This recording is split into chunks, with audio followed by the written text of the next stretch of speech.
Here's a quick tutorial on using one of these fancy tap drill bits.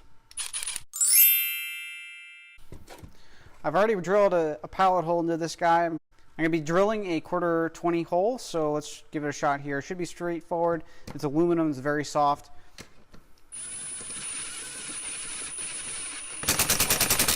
So once the impact starts stopping, it's a good idea to start back out a little bit, just a little bit, and then you can start drilling again. When it starts making progress, back it out a little bit, keep going forward.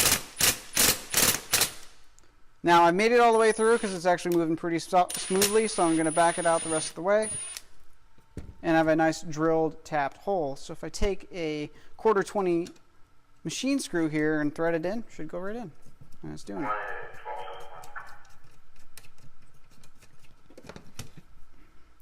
Look at that. Now, the same thing can be done with plastic or anything else, any other materials. I'm just going to be using this guy just to show as an example. Of course, that was a crap ton easier than the aluminum, and it's a crap ton easier than stainless steel. Let's pull this guy out. Ah, yeah, like butter.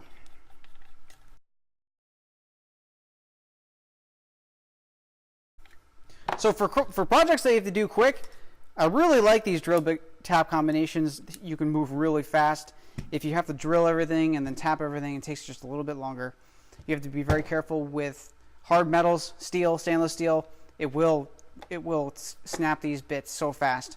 Like I had mentioned, I already did it twice on the John Deere Gator. So something to bear in mind. Thanks for watching, and stay tuned for the next one.